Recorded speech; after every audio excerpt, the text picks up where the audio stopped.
Can I blame it on my past karma is what I'm asking.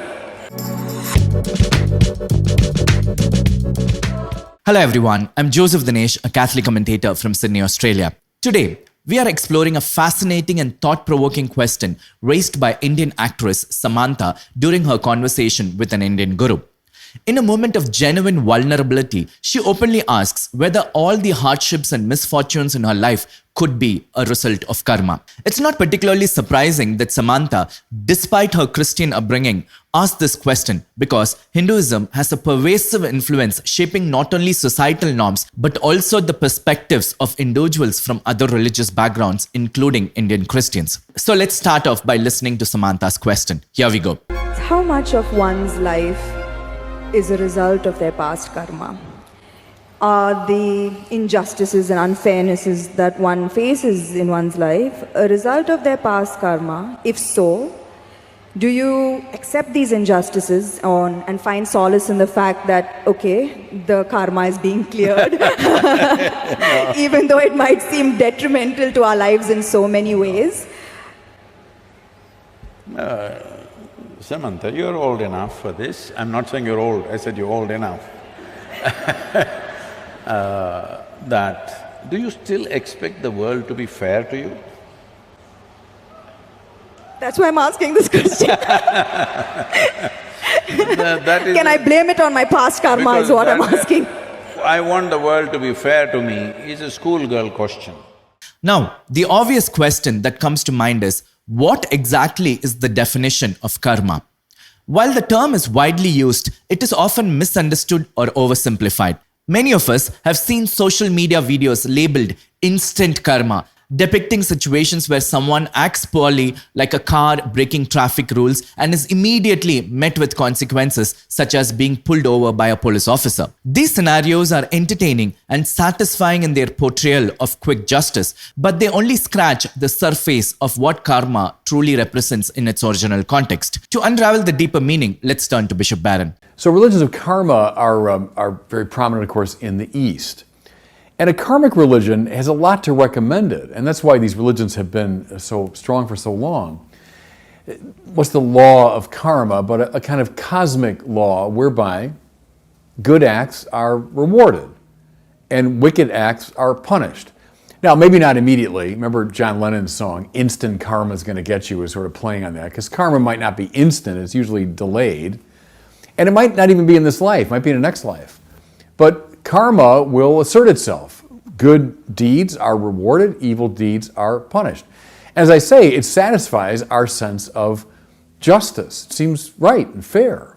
Why do so many Indians readily embrace the concept of karma? The answer lies in its appeal as a simple and intuitive cosmic cause and effect system. If you do something wrong, bad things will inevitably happen to you, whether in this life or in a future one. For many, the concept of karma provides a comforting framework to interpret misfortunes. The logic is straightforward. I must have done something wrong and now I'm paying for it. This is justice. By viewing their struggles as a result of their own actions, individuals may feel a sense of control over their circumstances, as if their fate is not random but tied to an overarching moral order. Yet, as logical as this framework seems, Christianity offers a profoundly different perspective. To understand this contrast, let's listen to Bishop Barron as he explains why. Well, to that, we contrast religions of grace. And now these can be found in the Abrahamic religions, I think largely of the West, very much including Christianity. Biblical religions are religions of grace. Now what's going on here? Well, not so much everybody gets exactly what he deserves. But rather, as the Bible says, everyone sinned and fallen short of the glory of God. I mean, as Paul says, there's nobody righteous. I mean, not one of us. Nevertheless, God gifts us with His forgiveness, with His love, with the gift of eternal life. That we don't get what we deserve, right? As in a religion of karma, we get something that we don't deserve. Think now of maybe the most famous line of Christian poetry ever, which we sing all the time in Christian churches. Amazing grace, how sweet the sound that saved a wretch like me, right? Well, in a purely karmic religion, wretches don't deserve to be saved. A wretch deserves a wretched fate, right? But yet, amazing grace, how sweet the sound that saved, that gave a gift to a wretch like me. I'll speak bluntly and clearly now. Thank God I have a religion of grace, I would say.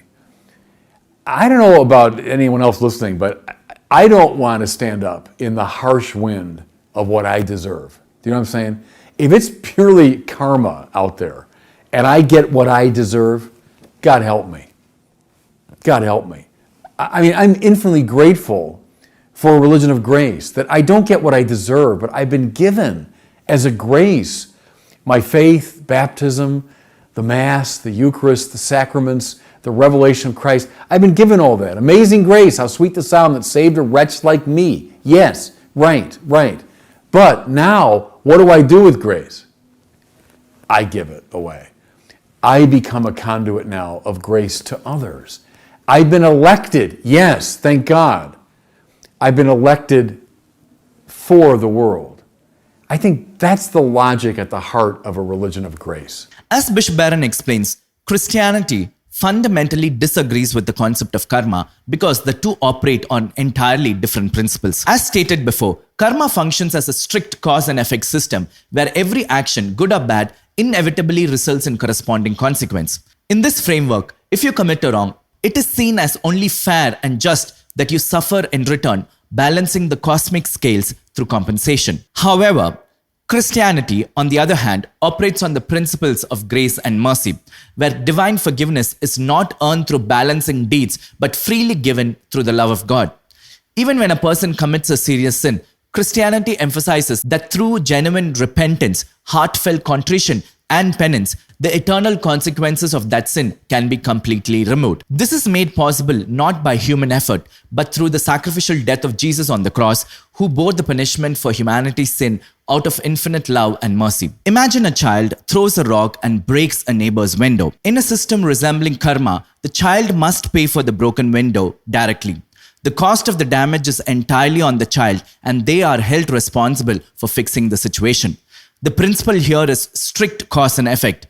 The child's action caused harm, and they must compensate for it fully to restore balance. There is no room for forgiveness or intervention. Justice is purely transactional. Now imagine the same child breaking the window, but this time the neighbor responds differently. The neighbor acknowledges the wrong and the harm caused, but forgives the child out of love. Instead of demanding payment, the neighbor pays for the repair themselves. The child, however, must genuinely apologize and show a willingness to make amends, perhaps by helping with the chores or learning to be more careful. So here, you see the relationship is not transactional, it's restorative. The debt is not paid by the child's efforts, but through the neighbor's generosity and willingness to observe the cost. So just to summarize in one line, karma is about earning what you deserve. Grace is about receiving what you never earn. Let me end with the wise words of St. Pope John Paul II. Divine justice and divine mercy meet in the cross.